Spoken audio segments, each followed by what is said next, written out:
I shall never forget it as long as I live. Out of the trench, we went over and we crawled. If you stood up, you were dead. And that's haunted me all my life.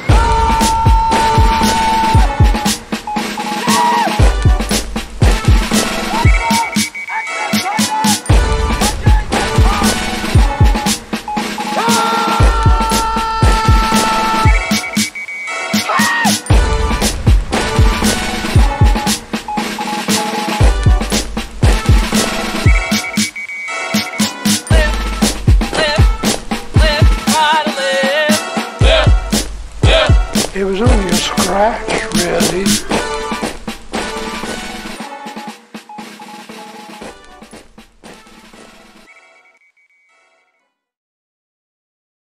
Hello, hi.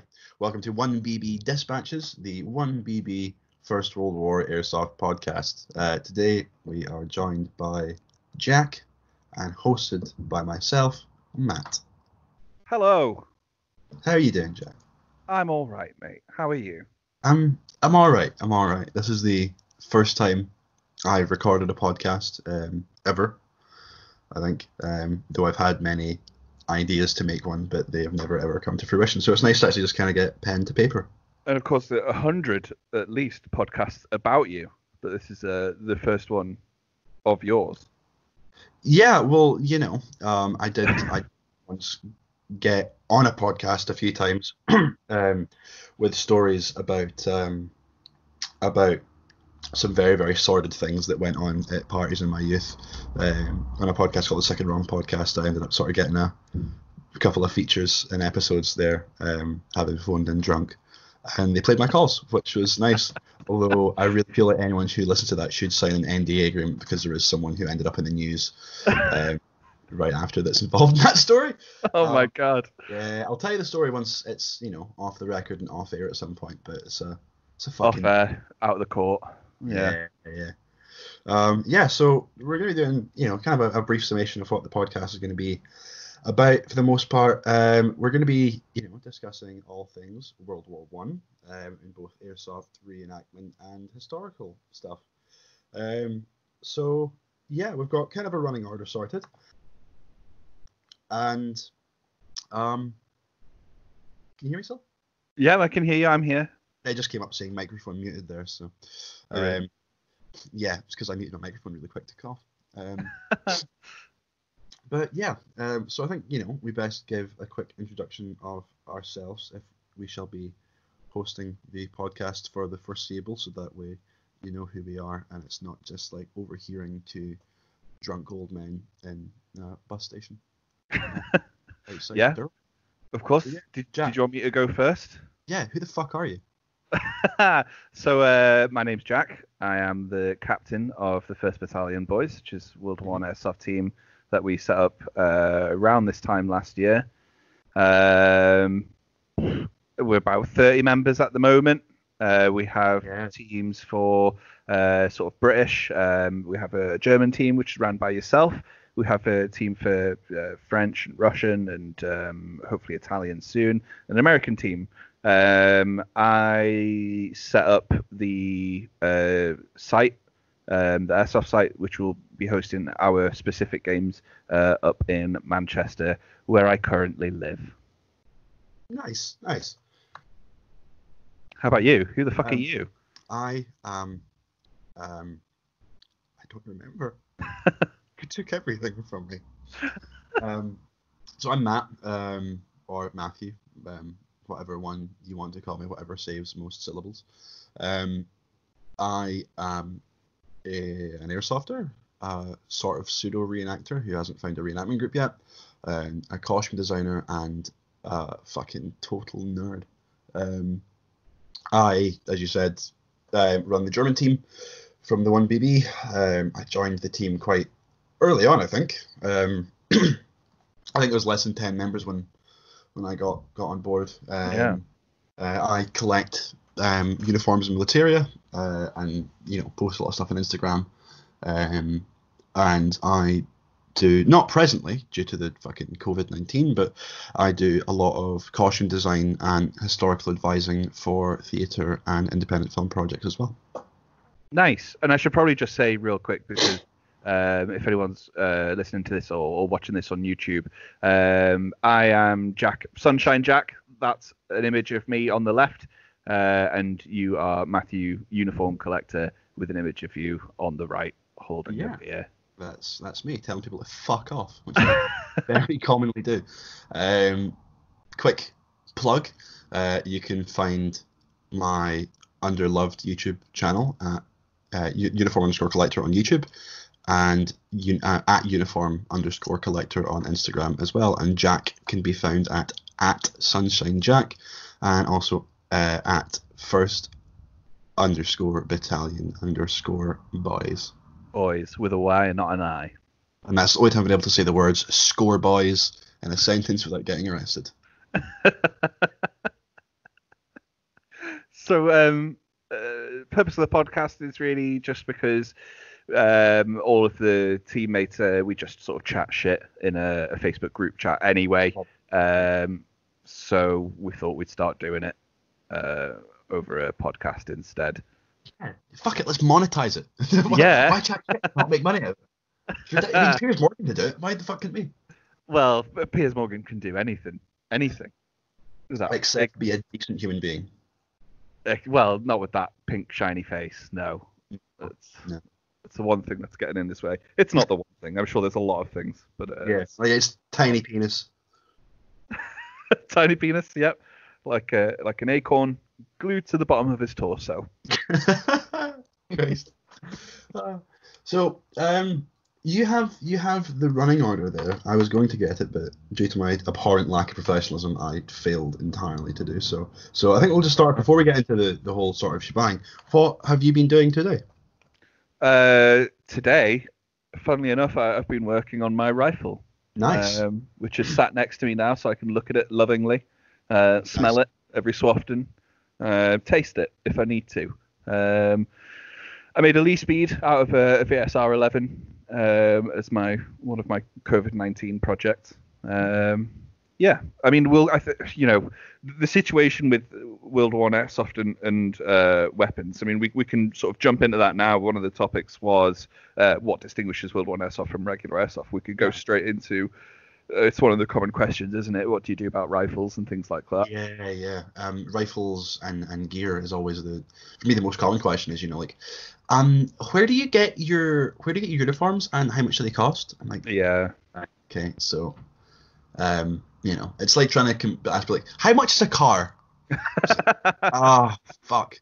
Well, that depends. Do you want like a beaten up Lada with 100,000 miles on the clock, or do you want like a fucking, a brand new off the rack Audi A4? It's a common question. I know that because we did some streams last weekend. I think there's one going on as we're recording. It comes up all the time. So we should probably get it out of the way with. This is actually topic 2 and 3 technically. Yeah.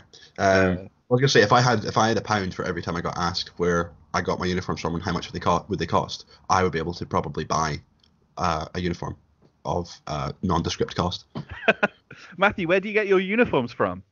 I get them from eBay and also Soldier of Fortune, Epic Militaria. Mostly eBay. eBay's a fucking absolutely tremendous resource. Agreed. Like, I swear down by eBay. I remember, being a kid when I used to like collect Star Wars toys when I was like 7 or 8, and my dad was like, right, there's this thing called eBay, son, and he showed me eBay, and we, I remember the crushing blow of losing an auction for a Jango Fett figure, and since then I swore to win every auction that takes my fancy, and I have since developed what is basically a gambling problem with much lower stakes, because sure, I might bet 40 quid, but I'm guaranteed to probably win something of approximate value. Did you ever get your Jango Fett figure? I did. Yes. Yeah, but not the one I wanted. It wasn't the one I wanted. It was some shitty one with a huge big backpack. It didn't have the what's it called when they move? Like the articulation. Articulation. Thank you. Yeah. I'm not very articulate myself. But yeah, aye. So I mean, you said about obviously what distinguishes World War I Airsoft from regular airsoft. I think that is probably just a sheer unbridled level of autism. We are we are the nerdiest of airsofters, I would say. Yeah. Like, Yeah. it takes, very little to put together like a playable airsoft loadout. Normally, you get yourself a fucking out of the box G&G M4 or a JG or MP5, that kind of some shit like that. Yeah. An AR or sorry, I just got distracted by a seagull just doing a drive-by shitting against my window. Wonderful. Great. Yeah, it's quite easy to put together, an impression, or not impression, but a loadout for regular airsoft that's playable. Yeah, But for World War One, you need to do a lot of in-depth research, and it's very expensive, and your wife leaves you, and all your friends hate you, and you get massively into debt to Chinese investors on eBay. Yeah, you live in a a one-bedroom flat with nothing but a lamp, a mattress, and a full World War One loadout. Yeah, it's really. I mean, this is more of a support group than a podcast. Oh Christ! There is an end. There is an end in sight. You just got to push through. No, but it'll all be over by Christmas. Denial is an important step, I think. Yeah. I mean, obviously, I've always seen sort of World War One Airsoft as kind of a gateway to reenactment in a sense.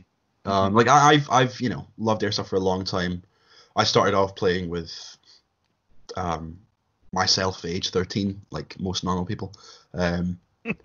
No, I started off playing airsoft with a US Rangers kit with an M4, and then slowly I transitioned my way into sort of more fantasy stuff like an Umbrella Corporation loadout from Resident Evil, which I was infatuated with at the time, when I was like 16, and then moved to like Soviet kit from the Cold War, and then to World War II, and then to World War One, which I've become fairly sedentary, because I don't think it's really easy to move any further back without making a bow and arrow.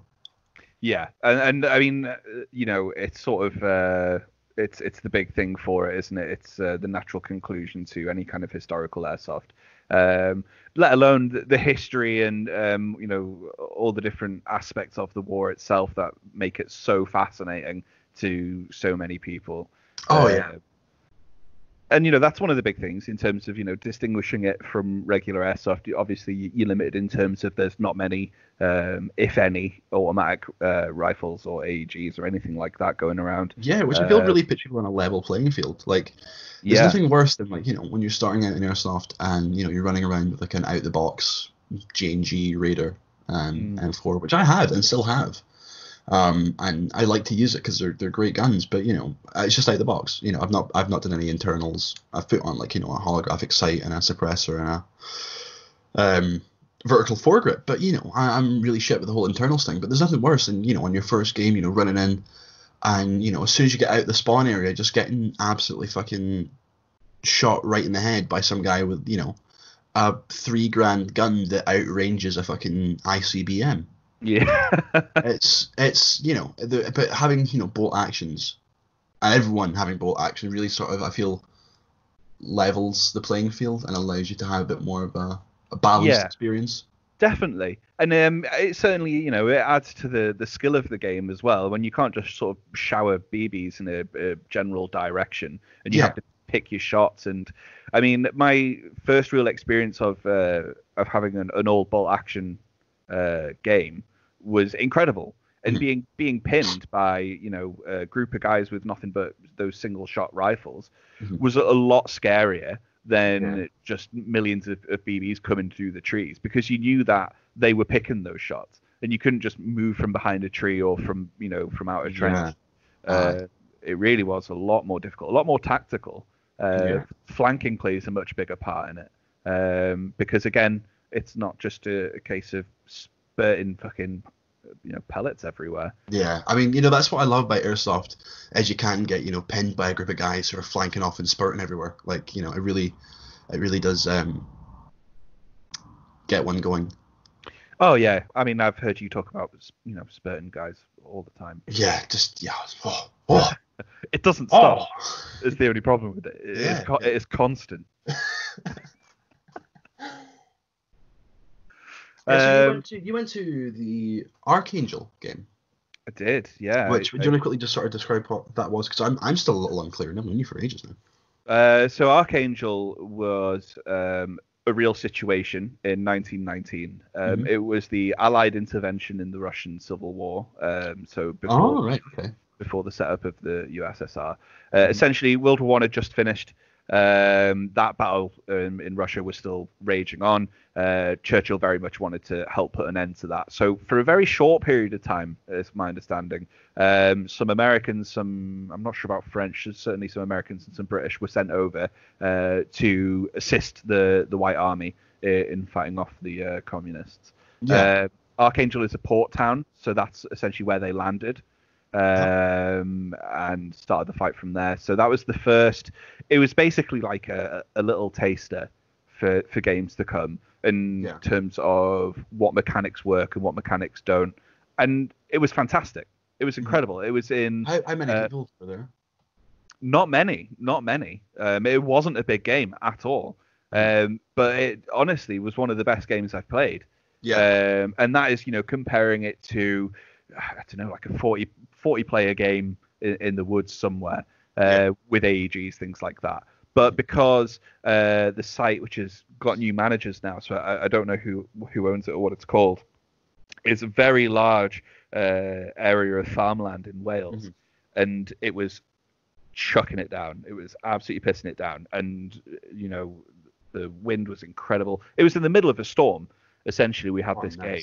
And it was terrifying because, you wanted to try and take as much cover as you could in the woods, opposed to the fields or the makeshift town that they set up. Yeah. But then at the same time, you sat in the forest with your rifle set up and there's branches landing around you. This is not safe. So you're sort of forced to go into open ground. It was absolutely insane. And the really good aspect of it was that all the boys local to the area, including Dom from Vintage Airsoft, live local to that site. That's their local site. Whereas all the people who were representing the 1BB came from all over, Buckinghamshire, Newcastle, Manchester, and we'd never been to that site before, which was perfect for the concept of the game, because everyone who was on the communist team knew exactly where to hide, knew exactly where the best flanking positions were. I mean, we certainly held our own. We didn't win the day. We absolutely didn't win the day, which was accurate in itself.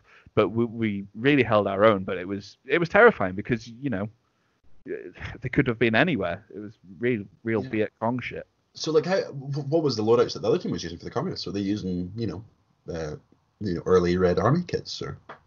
No, well, they were in a mixture. There were some sort of early Russian stuff amongst it, but because of when it was set and where it was set, they were in sort of era accurate civilian stuff, mixed with military stuff, and then using a mixture of different rifles that they had available to them at the time, including one HPA rifle, which fucking hell, it was absolutely terrifying when that thing was being shot at you.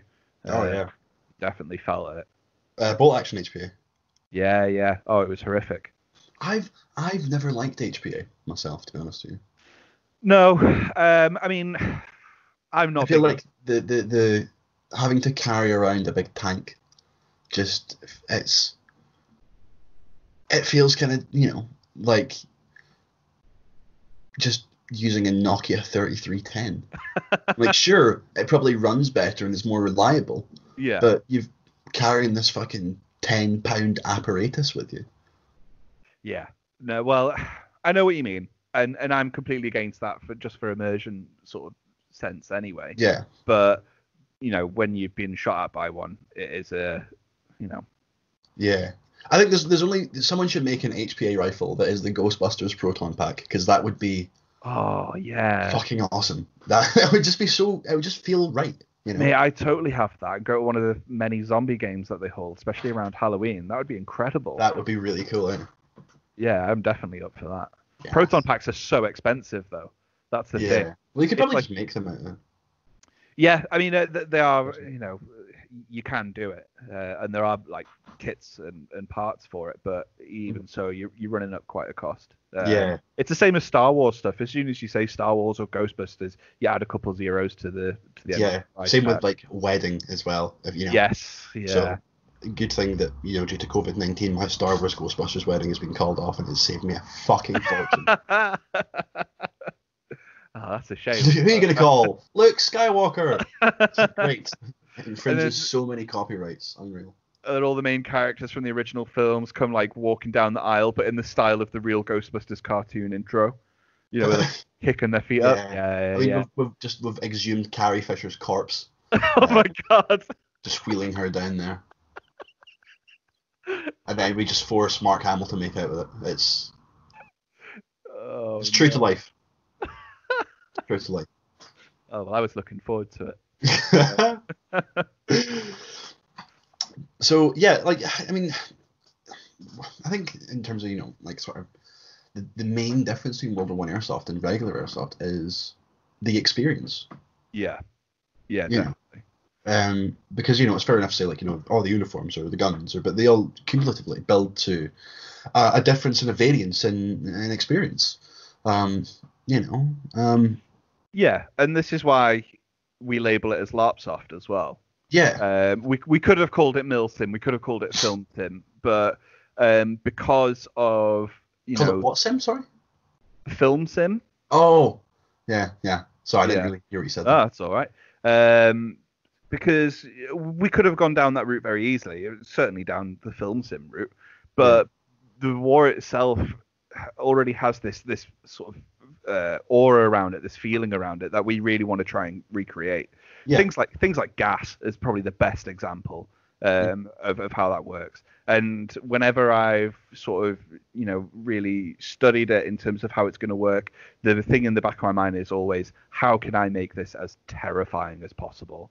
The concept of chemical warfare being used in an airsoft game. Because that's going to be a big deal, and I really want to make that a huge event when it happens as well. To sort of see a yellow cloud coming towards you, and essentially having to put down your rifle as well. Yeah, exactly. Yeah, having that sort of having to react to sort of, to use a battlefield term, levolution is a really cool thing. The idea of the gas is really, really smart. And I'm just looking forward to pissing on a rag and, smooshing it into my face. I'm looking forward to you pissing on a rag and smooshing it into my face as well. Yeah. Aye. Well, it's nice to get out. Yeah. So the difference between World War I Airsoft and your standard Airsoft, whether that's sort of Speedsoft or your regular skirmish, is. Oh, I'm so sick of Speedsoft. I'm just sick of hearing it. I think everyone's sick of Speedsoft, aren't they? It's like, surely you can't be in that much of a fucking hurry. Like, fuck me. Must be aged 16 or under to play. Yeah. Yeah, no. Yeah. Speedsoft. I mean, if you want to do Speedsoft, just go fucking paintballing. Paintballing, yeah.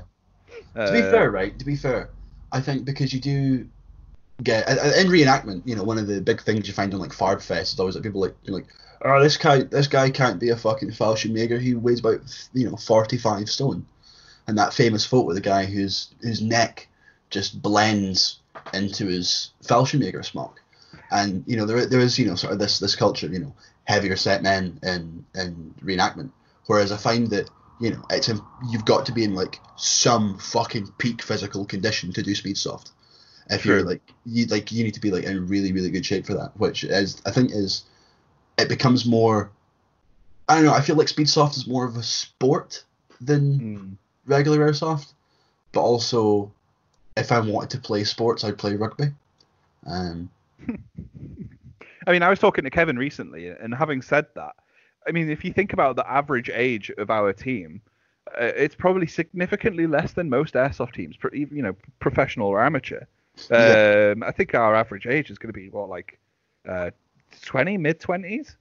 Yeah, I mean, because I'm 23, and our youngest member is going to be about, 16, 17? Yeah, 16 is the entry age. Mm-hmm. Yeah. So we will have someone that age, no doubt. Yeah, which really works very much to our advantage in terms of the immersion of a World War One airsoft. Ah, I mean, I find it interesting in terms of you'd expect doing something like this, and as you mentioned at the very start, it's very, very nerdy indeed. I'd expect that our average age would be a lot higher, and we would attract people of a higher age. I guess it's kind of nice that there are, younger people, 18 and whatnot, really this fascinated. oh It's yeah, something that happened 100 years ago. yeah, absolutely. Like I always find that because I've been collecting since a very young age. I always find that like I drink in the pub with a guy Alan. He's ex-forces. Right. He was a Royal Engineer.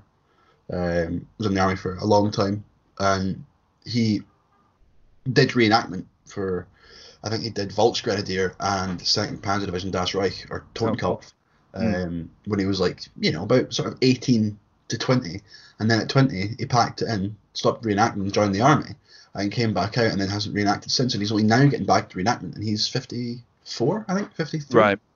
But he's a huge collector of like Victorian militaria, and he's got like cannonballs from the Napoleonic era. That's so cool. Dude's got a fucking veritable museum. But I always find that it's people that are older that are always collecting it. I've not really realised that there is a community of younger military collectors and military enthusiasts until I got onto Instagram and started seeing there's a huge community out there. Absolutely massive. And it's increased in popularity since I'd say 2016 to 2017 was kind of when it really started ramping up. Yeah, most definitely. And this sort of leads nicely onto one of the topics actually, where I was going to say about the cultural impact of. See that's what we call a segue in the industry. Well segued. I was going to talk about the cultural impact we've had following the video game Battlefield 1. As well as the recent movie release 1917, and then we've just had the centenary of the war itself as well, or the end of the war itself. So I think most people, at least a good portion of our players, started this on the back of Battlefield 1. As did I, to be honest with you. Yeah. I think I started it before I even had Battlefield 1. I had played Battlefield 1 on my mate Darren's Xbox before I'd got a next gen console, and thought this is fucking shit hot. So I bought a Swedish Tunic when I was 18, because I was I probably could have. I didn't really know where to get good repro stuff, so I was like, fuck it, I'll make my own, because I like making stuff myself. So I worked out myself a 1914 transitional tunic, got a 1941 dated Swedish tunic, and then added the piping, got the buttons sorted, and just started making it myself. And then it was definitely right off the back of Battlefield 1 to make a medic class German kit. And then it's only been now that it's only really sort of gotten to sort of more historically revised or historically researched, more reenactment quality kit with like original pieces and whatnot. Yeah.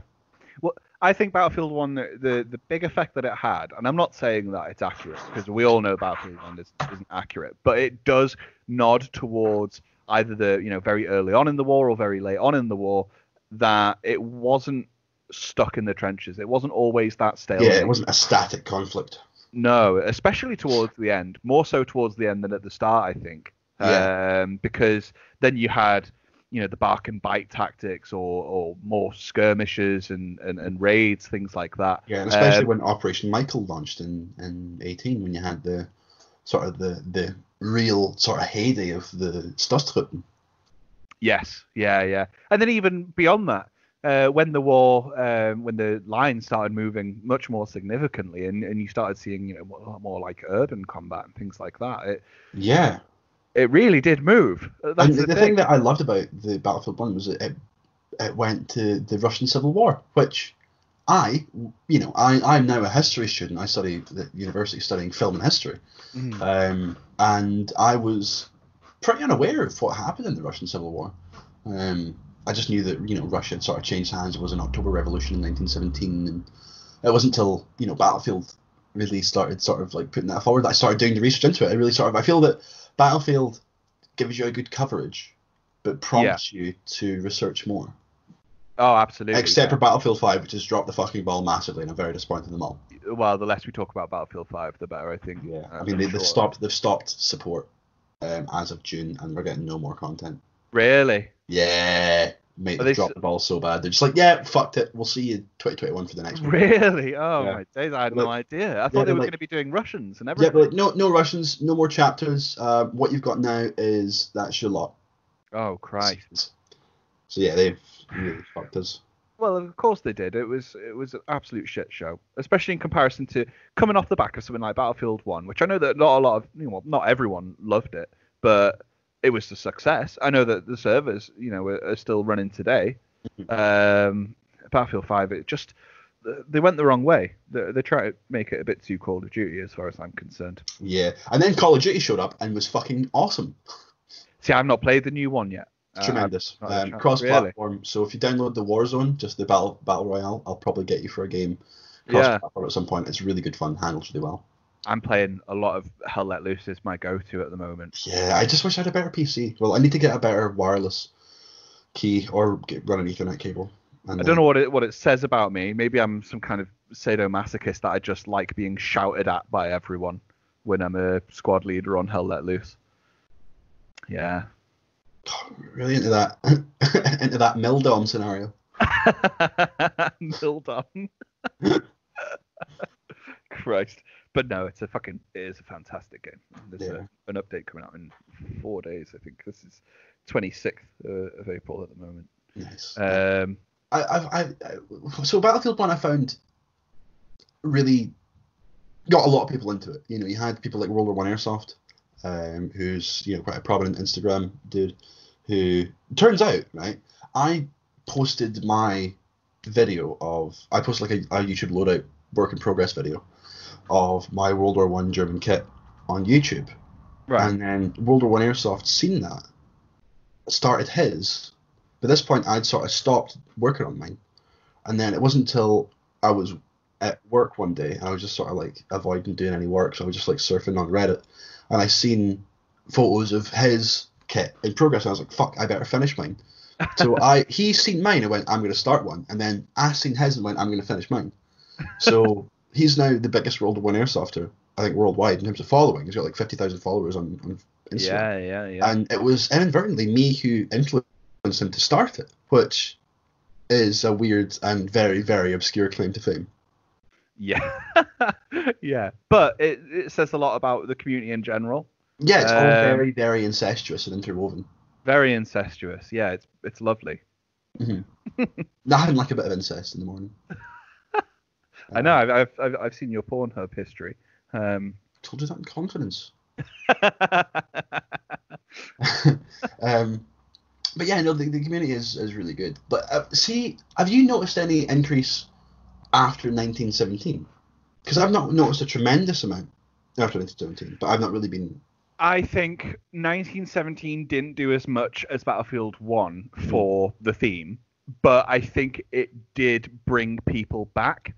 Just to go back in history a little bit, before World War One Airsoft, and anything that we're really talking about present day, there's a very, very good airsoft site and community called Gunman, who do some incredible games, and some of the photos from their Vietnam games are just absolutely amazing. Really. They had a series called Raging Empires, which was sort of as far as I'm aware, the only World War One games that were happening at the time. Well, there was that, and also The Hill in Dundee, which was owned by Warren from Shooting. Yes, yeah. But that's the first time I've ever seen Dan. Was I seen his loadout when I was looking for World War One Airsoft inspiration. I'd seen a photo of Dan in his World War One British kit years before I would finally know who he was. Young Dan, yeah. So Dan, or at Sergeant_D_Dubois, that's Dubois, is the sergeant of our French team, and is just an all-round cool guy. Really, really pleasant bloke, and incredibly talented. Yeah, like ridiculous amounts of talent. Yeah, really. He makes a lot of custom weapons. And when I say he makes weapons, not like what I did with the Lee Speed, for example, where I bought a rifle, used the bulk of it as is, and added to it. but he will strip them down and then use metalwork and woodwork to rebuild a historical rifle. Like I bought. He was selling his Carcano M38 carbine, which was famously a rifle used by the Italians in the Second World War, and then also allegedly used to give John F. Kennedy an impromptu haircut. He had built. I was going to try and build one out of a VSR that I bought. I had all these tools that my mate had, and I was going to go and try it, and then I never got around to it. But I was always looking up, posts on forums as to, who'd made these, and had ever made them before, and there's something I could do. And then I stumbled across one guy who had made this beautiful Carcano using original real steel Carcano parts. And I was like, right, I'm going to base it on that. And then I never got around to it. And then it turns out again that it was Dan. It was Dan's post that I'd seen. And he's like, I'm selling it. So I bought it off him. So in a weird way, like, Dan's had a really weird influence on my life and tastes without even knowing it and without me knowing him. It's been really weird. Yeah, and he's such a fucking nice guy as well. Yeah. It like winds me up how it really is. Like there's got to be a trade-off. There's got to be a trade-off. There's going to be something sinister. Tiny penis. Tiny little penis. But knowing that, he's probably, he's probably going to tuck it into his sock. Like, he's got everything going for him. He's a firefighting, beekeeping, glazing, brick-making gunsmith with fucking a country house, a farm, and a heart so big, cardiologists are baffled. He is, and it's honestly, it's an honor to not just have him on the team, it's an honor to know him, because what a fucking inspiration that guy is. Definitely go check out his Instagram, anyone listening, because it really is fantastic work. And not just his gun work, but I mean, his uniforms are always really up to scratch, and then his adventures in general.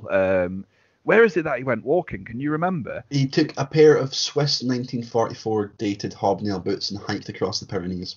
That's it, yeah. Jesus Christ. All of his kit was era, though. Yeah, exactly. I've always wanted to do that. I've always, like, whenever I go hiking, I take a pair of hobnail boots, I take my Tornister. I always take, vintage kit. I never like using modern kit. I'm always dressed for expedition rather than fucking, North Face shit. But he just took it to another level. Yeah, and it looks absolutely amazing. Like, everything that I do, everything that we do, Dan always one-ups us. Which makes me feel so comfortable, the fact that in one of his photos it's a fake moustache he's wearing, so at least I get to have that. Yeah, that's true. That is true. His fake moustache. It's a very well made fake moustache. Very good fake moustache. He was when we had the piss up in Manchester, he was really, really struggling to keep the thing on. Also, I feel so embarrassed about piss up in Manchester because I just got so drunk so quick and just started acting like a total knob. No, it was good.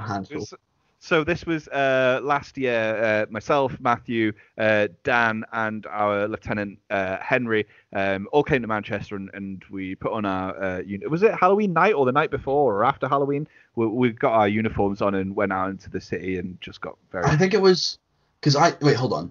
I think it was the night before Halloween, because I remember I got back from Manchester.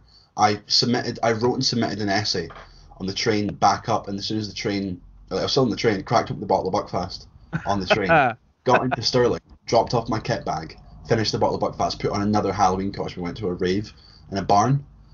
So I was just like out for 2 days straight in 2 different countries. Yeah, you're insane. I could not have been doing that. I think I spent the next day just feeling sorry for myself.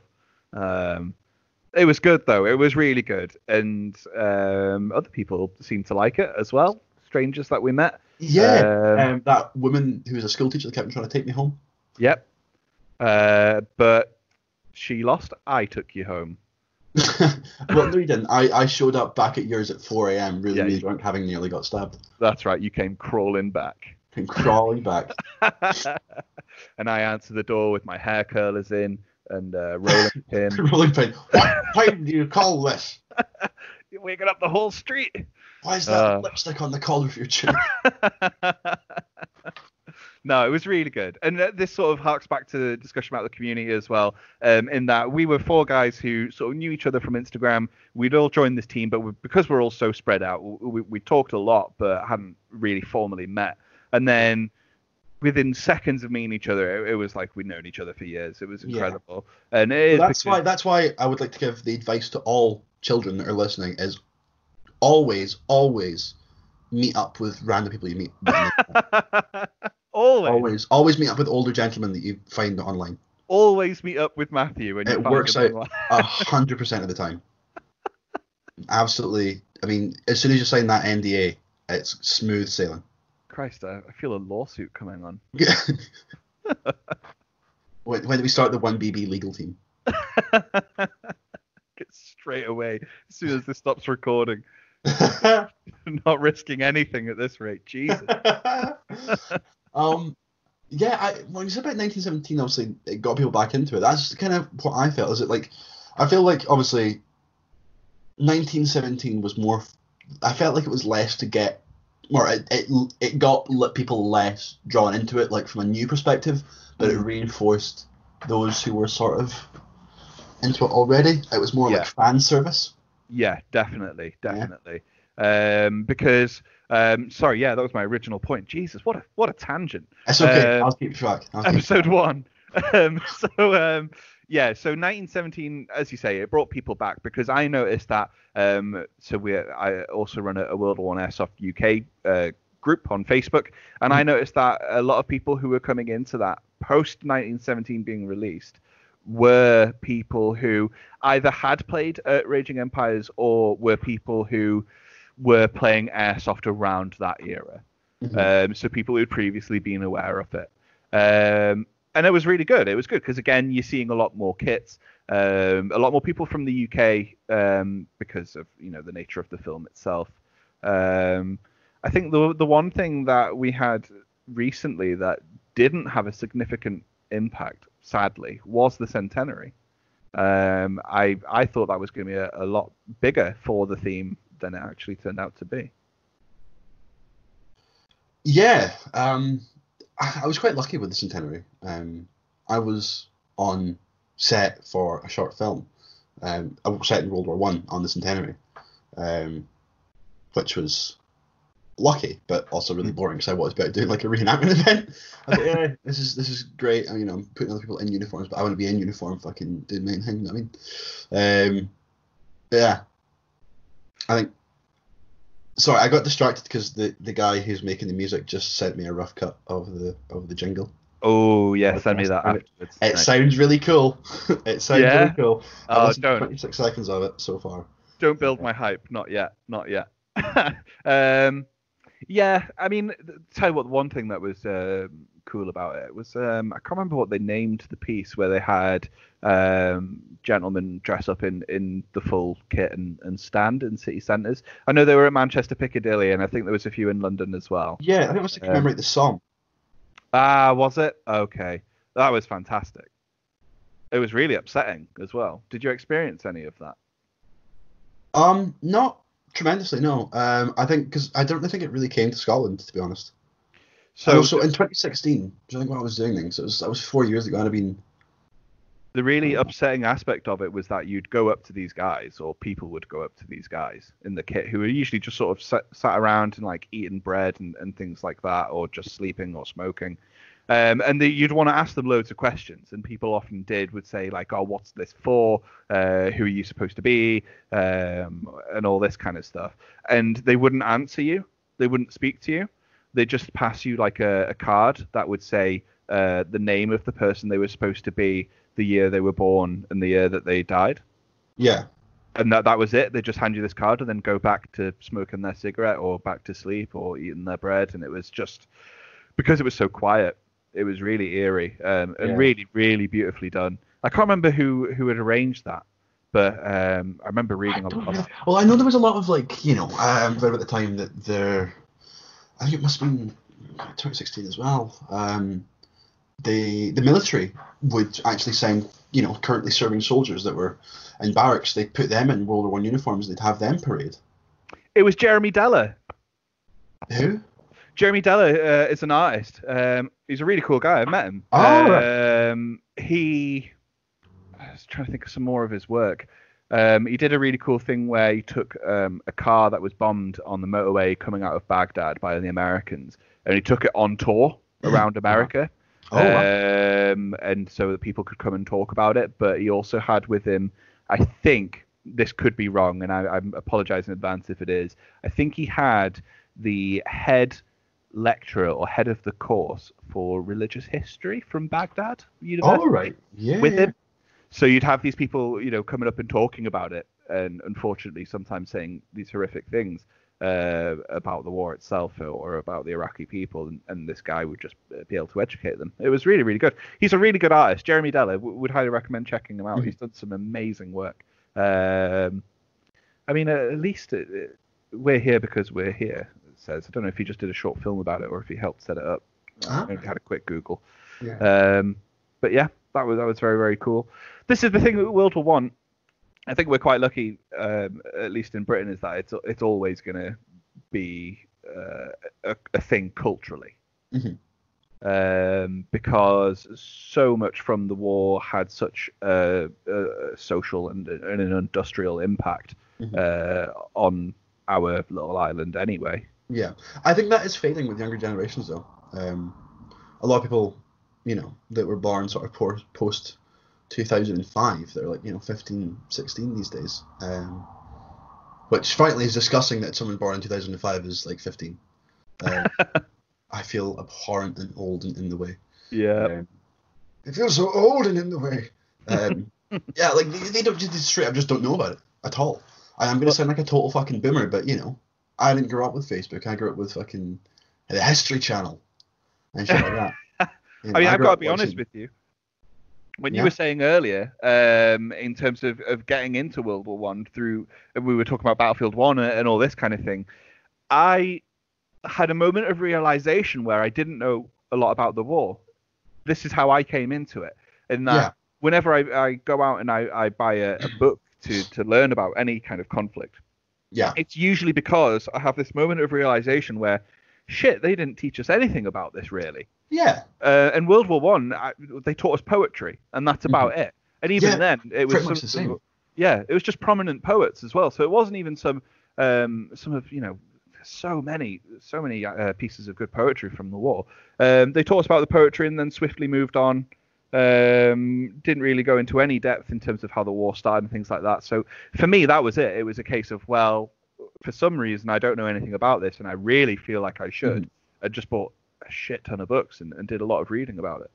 Oh yeah, massively. Like that was the same for me at school. Like I didn't take history in school because I was fucking terrified of my history teacher. But for the little bit of mandatory history we got, we got a brief smattering of the First World War and then cowboys. And you did the Wild West? Yeah, it was pretty fucking see, cool. that's so much better than what I did anyway. It was fun. But I was always a World War II historian. I've specialised in World War II for a long time. And wrote a lot of World War II stuff.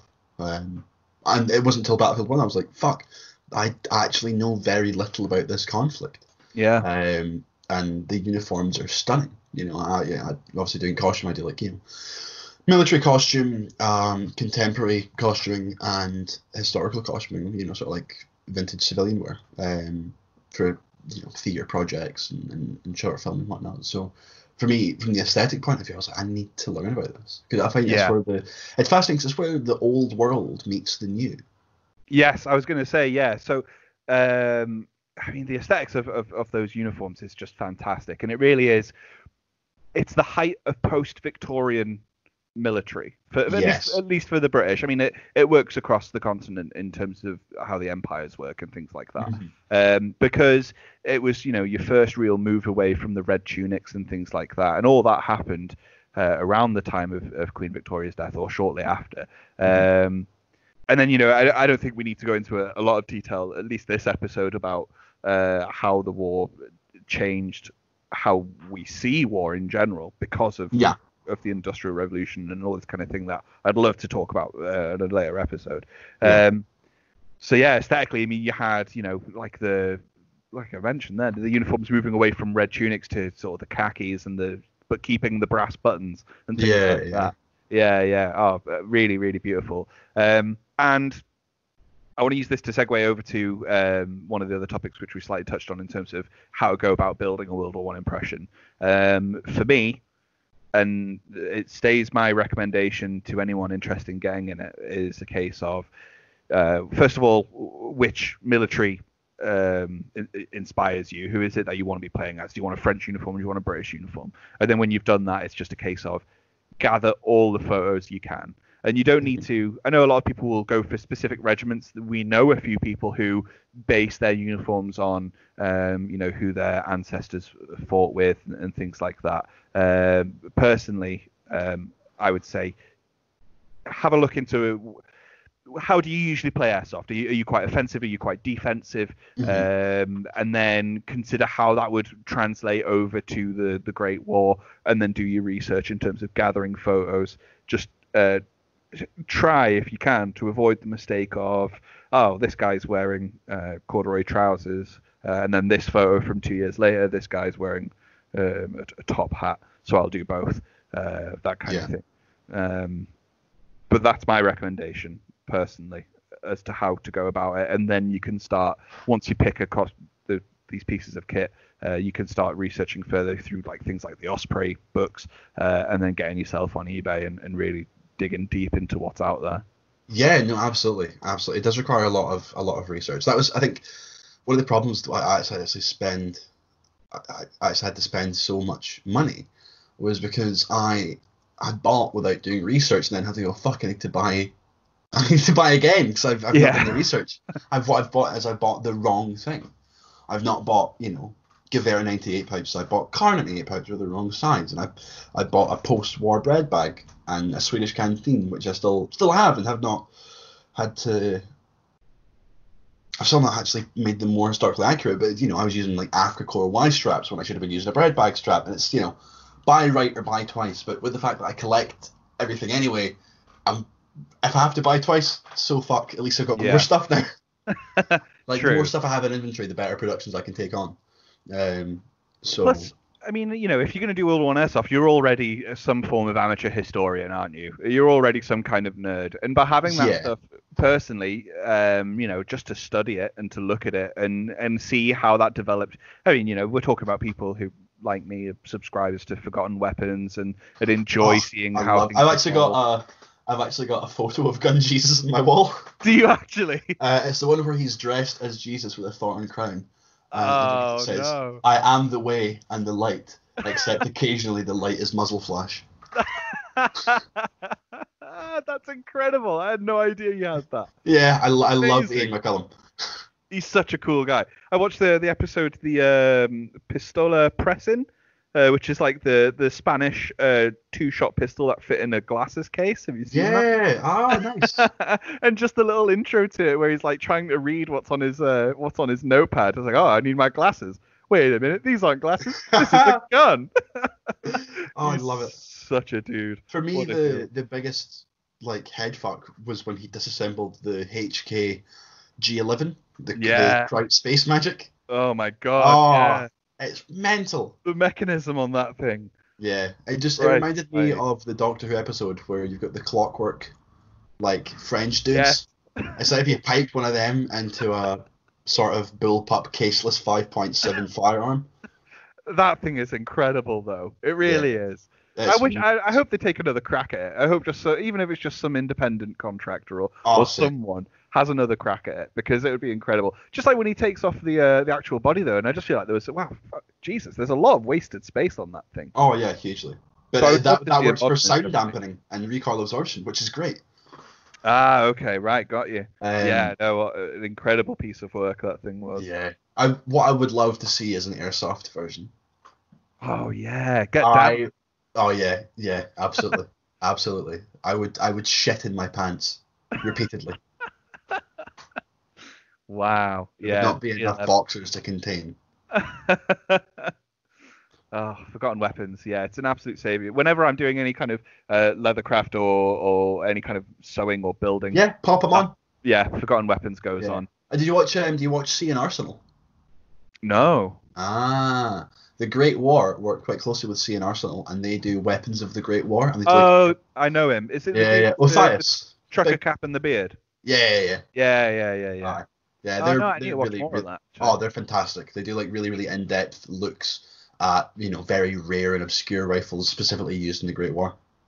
Can I just say this is harking back to something we discussed like last year, but if we ever do 1BB merchandise, I think not only do we need a "What would Indy Nidell do" T-shirt, we need a "What would Ian McCullen do" T-shirt as well. Yes. And sell them set. Yeah, that would be insane. I'm gonna have to make one just for myself. That would be pretty cool, actually. Yeah, I'm with you on that one.